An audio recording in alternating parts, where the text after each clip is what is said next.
उस मैसेज को पढ़ने के बाद भर बरसात में भी उसका चेहरा सूरज की तरह खिल उठा था। लकी ने इस मैसेज को पढ़कर ख़त्म किया ही था कि उसके फ़ोन पर बारिश की बूंदें जमा होने लगी थीं। लकी ने थोड़ी देर की खुशी मनाने के बाद याद किया कि वो सच में गरीब नहीं था।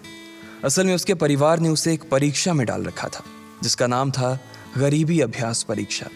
इस परीक्षा के तहत लकी को अग्रवाल खानदान में उसके नाम की ज़मीन और जायदाद पर तभी हक मिलने वाला था जब वो इस परीक्षा को पास कर लेता। अचानक से उसे याद आया कि वो गरीब नहीं था बल्कि गरीब होने की परीक्षा दे रहा था। हालांकि परीक्षा देते देते उसे 8 बरस हो चुके थे, इसलिए उसे एहसास होने लगा था कि वो कभी परीक्षा को पास ही नहीं कर पाएगा और हमेशा हमेशा के लिए गरीब ही रह जाएगा। अच्छा हुआ चली गई, अब मिलना कभी। लकी ने होटल की तीसरी मंजिल की ओर देखा और पानी के अंदर ही अपना पैर पटक दिया। वो डिम्पल को कोस रहा था। उसने अपनी मोटरसाइकिल उठाई और फिर से चमन मेडिकल स्टोर जाने के लिए मुड़ने लगा। अगले दिन जब लकी की आंख खुली तो वो सीधा उठा और तैयार होकर शहर के सबसे बड़े बैंक न्यू सिटी बैंक पहुंच गया। न्यू सिटी बैंक न सिर्फ शहर का सबसे बड़ा बैंक था बल्कि वो सबसे अमीर बैंक भी था। वहां पर शहर के सबसे अमीर लोगों के ही पैसे जमा किए जाते थे। लकी वहां पैसे को निकलवाने के लिए जा रहा था। New city bank south Delhi में बसा हुआ था और उसके दरवाजे के बाहर महंगी से महंगी गाड़ी खड़ी थी। भाई, अब इसमें से कौन सी नई गाड़ी लेगा, लकी ने मन ही मन सोचा। उसे यकीन नहीं हो रहा था कि कल तक तो वो एक मोटरसाइकिल तक नहीं खरीद पा रहा था और आज वो एक कार, और वो भी इतनी महंगी कार खरीदने की सोच रहा था। फिर उसने अपनी नज़र गाड़ी पर से हटाई और बैंक के अंदर जाने लगा। उसने देखा कि बाहर बहुत भीड़ थी और महंगे से महंगे कपड़े पहने लोग बैंक के अंदर जा रहे थे। कहाँ दवाओं की बदबू और कहाँ ये खुशबू। उसने एक बहुत ही गहरी सांस के अंदर ज़्यादा से ज़्यादा खुशबू को समेटने की कोशिश करते हुए अपने मन में सोचा, लेकिन अगले ही पल उसके मन में संकोच पैदा हो गया था। रातों रात लकी की किस्मत तो बदल गई थी, लेकिन उसके कपड़े नहीं बदल पाए थे। इतने बड़े बैंक में वो वही कपड़े पहनकर आ गया था जो वो अक्सर अपने काम पर पहन कर जाता था। पैसे लेते ही ना सबसे पहले नए कपड़े खरीदने हैं, लकी ने अपने आप से कहा और फिर बैंक के अंदर दाखिल होने लगा।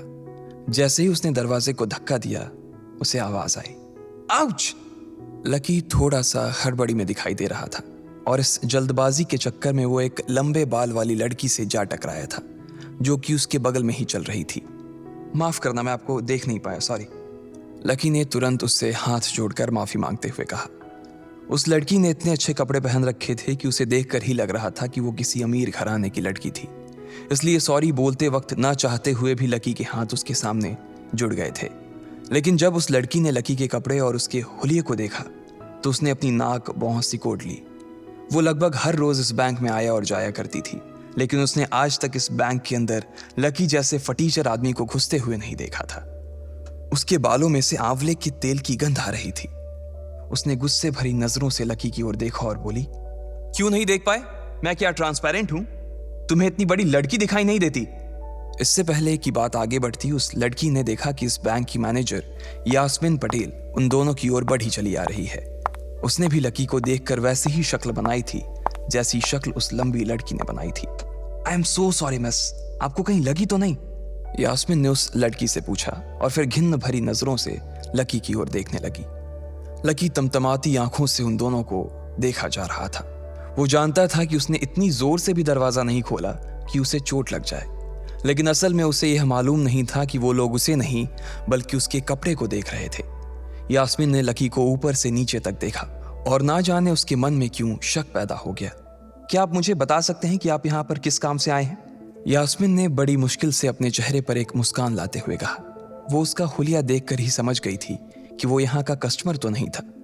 लकी ने अपने आप को संभाला और कहा, हाँ, वो मैं अपना पैसा निकलवाने के लिए आया था। पैसे निकलवाने के लिए आए हो? यास्मिन ने लकी की बात को ही दोहराते हुए कहा। वैसे तो वो लकी की बात पर जोर से हंसना चाहती थी, लेकिन उसने अपने आप को थोड़ा सा काबू में कर लिया था। लकी की बात सुनकर उसे लग रहा था कि वो कोई पागल था जो यहाँ जबरदस्ती घुसा चला आ रहा था। हाँ, तो क्या आपके पास कार्ड है? यास्मिन ने उससे आगे पूछा। न्यू सिटी बैंक का कार्ड हासिल करना एक बहुत ही मुश्किल भरा काम था। अगर किसी को भी उस बैंक का कार्ड लेना था तो सबसे पहले उस आदमी को अपने खाते में कम से कम 5 लाख रुपए जमा करवा कर रखने पड़ते थे, तब जाकर उसे कहीं कार्ड मिलता था। लेकिन लकी तो पहली बार ही यहाँ आ रहा था, इसलिए उसके पास कार्ड होने की कोई संभावना ही नहीं थी। लकी जब यास्मीन के सवाल का जवाब नहीं दे पाया तो यास्मीन ने फिर उससे पूछा, मैं पूछ रही हूं कि आपके पास कार्ड है? वो समझ गई थी कि लकी पागल ही था जो कहीं से भागकर सीधा उनके बैंक में आ गया था। कार्ड नहीं मेरे पास। लकी ने उसके सवाल का जवाब दिया और वो फिर इधर उधर देखने लगा। जैसे ही उस लंबे बालों वाली लड़की ने लकी का जवाब सुना तो वो खिलखिलाकर हंस पड़ी। यास्मीन को तो सिर्फ लग रहा था कि वो पागल है, लेकिन वो लड़की तो अपने मन में मान चुकी थी कि यह लड़का कोई पागल ही है जो कहीं झोपड़ पट्टी से यहाँ आ गया है। इससे पहले कि आगे कोई कुछ कह पाता, उस लंबे बालों वाली लड़की के पिता वहां आ गए और बोले, चलो बेटी। उनके हाथों में कुछ कागजात थे। लकी ने देखा कि उन्होंने महंगा सा सूट पहन रखा था। उस लड़की ने यास्मीन के दोनों हाथों को पकड़ा और बोली, यास्मीन देखो, अगर इस तरह के सड़क छाप लोग तुम्हारे बैंक में ऐसे ही घुसते चले आए ना और बाकी कस्टमर्स को परेशान करने लगे तो तुम्हारे बैंक की इमेज और उसके शेयर्स दोनों को काफी नुकसान होगा। एक मैनेजर होने के नाते तुम्हें इन सब चीजों का ध्यान रखना चाहिए। मुझे उम्मीद है कि आगे मेरे साथ ऐसा कुछ नहीं होगा। उस लड़की ने कहा और अपने पिता के साथ बैंक के बाहर चली गई। अपना ध्यान रखना कोयल मैडम, मैनेजर ने उसकी गाड़ी तक छोड़ने के लिए आते हुए कहा। आज तो वो बाल बाल बच गई थी। कोयल और उसके पिता इस बैंक के सबसे पुराने और सबसे वफादार कस्टमर्स थे। अगर आज यास्मीन उन्हें नाराज कर देती और वो उसके बैंक से अपना खाता बंद करवा देते तो शायद यास्मीन की नौकरी तक जा सकती थी। और यह सब हो रहा था उस पागल लकी की वजह से। इसे जल्द से जल्द यहां से भगाना पड़ेगा, यास्मीन ने अपने आप से कहा और फिर बैंक के अंदर आने लगी। यास्मीन उसे अपने बैंक से बाहर निकालने के तरीके के बारे में सोच रही थी, मगर जैसे ही वो बैंक में दाखिल हुई उसने देखा कि लकी वहां था ही नहीं। अरे अब ये कहां चला गया, उसने अपने आप से पूछा। वो इधर उधर देखने लगी, लेकिन लकी वहां भी नहीं था। यास्मीन को अच्छे से पता था कि वो उसके सामने तो बाहर नहीं निकला था। इसका मतलब था कि वो बैंक के अंदर ही था, लेकिन यास्मीन उसे ढूंढ नहीं पा रही थी। कुछ देर तक बैंक के सारे कोनों को देख लेने के बाद यास्मीन को लगा कि शायद लकी यहाँ बहुत ही असहज महसूस कर रहा होगा, और जब वो कोयल को दरवाजे पर छोड़ने के लिए आई तब उसके पीछे पीछे वो भी निकल गया होगा। चलो जान बची, यास्मीन ने अपने आप से कहा और अपने केबिन में आकर बैठ गई। जैसे ही उसने आज के दिन की पहली फाइल उठाई थी उसे किसी एक की झलक दिखी। ये कोई और नहीं बल्कि लकी ही था। अरे ये कहां छिपा हुआ था, यास्मीन ने अपने आप से ही कहा और तुरंत फाइल को टेबल पर रखकर वो ऑफिस के बाहर आ गई। उसने देखा कि लकी बैंक के वीआईपी लॉन्ज के बाहर खड़ा था और उसके खंबे की आड़ की वजह से वो यास्मीन की नजर से बाहर हो गया था। अब यास्मीन को तो वो मिल गया था, लेकिन उसके लिए उससे भी बड़ी एक और मुसीबत खड़ी हो गई थी। लकी जिस कमरे के बाहर अभी खड़ा था उस कमरे के अंदर शहर के सभी रईस लोगों का उठना बैठना था। बैंक के सिलसिले में या फिर किसी दूसरे काम के सिलसिले में वो सभी लोग यहीं आकर बात किया करते थे। उस कमरे के अंदर जो लोग बैठे थे उन सबके करोड़ों रुपए इस बैंक के खाते में जमा थे। अब अगर ऐसे में लकी वहां घुस जाता तो सब लोग मिलकर यास्मीन की गर्दन पर चढ़ जाते। रुको, जहां हो वहीं खड़े रहो, यास्मीन जोर से और साथ ही गुस्से से चिल्लाई। बाकी के लोग जो वहां खड़े थे वो यास्मीन की ये चीख सुनकर डर गए थे। कुछ लोगों को उसकी इतनी जोर से आवाज करने की वजह से गुस्सा भी आ गया था और यास्मीन सबसे मुस्कुराते हुए माफी मांगकर आगे बढ़ती जा रही थी। वो लकी को किसी भी तरह से उस कमरे में जाने से रोकना चाहती थी, लेकिन उससे पहले ही वो उस कमरे के अंदर दाखिल हो चुका था। अरे यार, ये आदमी है या गधा, यास्मीन ने अपना ही सिर पीटते हुए कहा और वो भी उस कमरे के दरवाजे की ओर बढ़ने लगी। उसने उस कमरे का दरवाजा खोलने की कोशिश की, लेकिन वो अंदर से लॉक हो गया था। बाप रे, ये कैसा आदमी है, बिना परमिशन के अंदर घुसा तो घुसा, लेकिन दरवाजा भी अंदर से बंद कर लिया। अब यास्मीन की सांसें फूलती जा रही थी। उसे बहुत डर लग रहा था। उसका जी यह सोचकर घबराए जा रहा था कि ना जाने अंदर लकी और उस रिलेशन मैनेजर के बीच क्या हो रहा होगा। इधर जैसे ही लकी कमरे में दाखिल हुआ, वहां का कस्टमर रिलेशन मैनेजर जो कि सोफे पर फैला हुआ था, वो उसे देखते ही अचानक सीधा बैठ गया। हेलो सर, कैसे हैं आप? उसके मुंह से बिना लकी को देखते हुए ये शब्द निकले। उसे याद था कि इस कमरे में कुछ खास लोग ही आते थे और जो भी आते थे यास्मीन उनके आने की खबर उसे पहले ही दे देती थी। लेकिन इस वक्त जो आदमी उसके सामने खड़ा था, उसे देखते ही वो अपनी जगह पर जम गया था।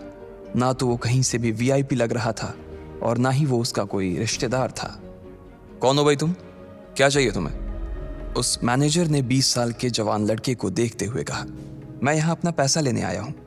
लकी ने सीधे मुद्दे की बात को मैनेजर के सामने रखते हुए कहा, तुम्हारे पास हमारा सुप्रीम कार्ड है? मैनेजर ने उससे ऊपर से नीचे तक देखा और पूछा, नहीं नहीं, मेरे पास कोई कार्ड नहीं है। लकी ने कहा, तो फिर हम तुम्हें कोई पैसा नहीं दे सकते। चलो अभी दरवाजा खोलो और सीधा बाहर निकलो। मैनेजर ने कहा और सोफे पर से उठ गया। नहीं, मैं अपना पैसा लिए बिना नहीं जाऊंगा यहां से। लकी भी जिद पर अड़ गया। अरे बोला ना, बिना कार्ड वाले को पैसा नहीं मिलता है, और वो भी पैसा होगा तब तो मिलेगा ना। मैनेजर ने उसके करीब आते हुए कहा, अरे पैसा है तभी तो निकालने आया हूं सर। लकी ने कहा, देख फालतू की बहस मत कर सुबह सुबह, वरना मैं सिक्योरिटी को बुला लूंगा तो वो लोग मार मार कर बाहर निकालेंगे तुझे। लकी यह सुनकर घबरा गया था। मैनेजर के चेहरे का गुस्सा उसे साफ नजर आ रहा था, लेकिन ऐसा भी नहीं था कि वो झूठ बोल रहा था। भले ही उसके पास कार्ड नहीं था, लेकिन इसका मतलब ये नहीं था कि वो अग्रवाल खानदान का लड़का नहीं था। जैसे जैसे मैनेजर उसकी ओर बढ़ता चला जा रहा था, लकी का डर भी बढ़ता जा रहा था। मैनेजर को लग रहा था कि वो कोई संकी था और वो उसे धक्का मारकर बाहर निकालने के लिए आगे बढ़ ही रहा था कि अचानक घबराए हुए लकी के दिमाग में एक आइडिया आया। फिंगरप्रिंट! उसने अपना अंगूठा कमरे में मौजूद उस मैनेजर के सामने उठाते हुए कहा। फिंगरप्रिंट? कौन सा फिंगरप्रिंट? मैनेजर ने चौंकते हुए पूछा। अरे अरे आपने कहा ना कि आपको कार्ड चाहिए, पर मेरे पास कार्ड नहीं है, फिंगरप्रिंट है, और मुझे मालूम है कि आपके यहाँ फिंगरप्रिंट से भी पैसे निकलते हैं। यह कहते ही लकी ने एक राहत की सांस ली थी, लेकिन मैनेजर को यह समझ नहीं आ रहा था कि आखिर लकी को फिंगरप्रिंट की जानकारी मिली कैसे। तुम फिंगरप्रिंट यूज करना चाहते हो? मैनेजर ने लकी को घूरते हुए पूछा। लकी की शक्ल और उसका हुलिया मैनेजर के लिए उसकी बातों से मेल नहीं खा रहा था। हाँ, मैं फिंगरप्रिंट यूज करना चाहता हूं सर, लकी ने सीना चौड़ा करते हुए कहा। उसे इस तरह देख तो मैनेजर और भी कंफ्यूज हो गया था। मैनेजर ने सोचा कि उसे एक चांस देना चाहिए, इसलिए उसने लकी को फिंगरप्रिंट इस्तेमाल करने की इजाजत दे दी थी।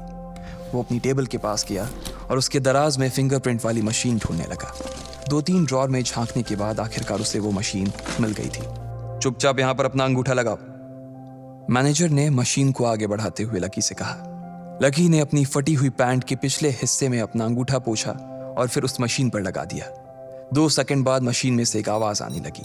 उसके अंदर एक लाल बत्ती चल रही थी और वो जोर जोर से बीप कर रही थी। देखा, तुम्हारा फिंगरप्रिंट मैच नहीं कर रहा है। मैंने पहले ही बोला था कि कोई खाता नहीं है इस बैंक में तुम्हारा। मैनेजर ने लकी को ऐसे देखा जैसे वो कोई बड़ा अपराधी था। मैनेजर उसकी पैंट की ओर देखने लगा। उसे लग रहा था कि लकी ने अपनी जेब में कोई हथियार छुपा रखा था और वो मैनेजर को बेवकूफ बना रहा था। इससे पहले कि लकी अपनी जेब से कोई बंदूक या बम निकालता, मैनेजर ने अपना फोन निकाला और पुलिस का नंबर लगाने लगा। लकी ने उसकी स्क्रीन पर देख लिया था कि वो 100 नंबर पर फोन लगा रहा था। लकी बुरी तरह से घबरा गया था। वो बहुत ही उत्साह और जोश में अंदर तक तो चला गया था, लेकिन उसे मालूम नहीं था कि वो इतनी बड़ी मुसीबत में फंसने वाला है। अब आगे क्या होने वाला था? क्या लकी उसे पुलिस को बुलाने से रोक पाता? कहीं उसे कोई फेक मैसेज तो नहीं आया था? लकी कैसे इन मुसीबत से बाहर निकलेगा? इन सब सवालों के जवाब अगर आप जानते हैं तो प्लीज़ कमेंट बॉक्स में कमेंट करके हमें भी बताएं, और आगे की कहानी जानने के लिए हमारे साथ सुनते रहें लखपति, सिर्फ पॉकेट FM पर।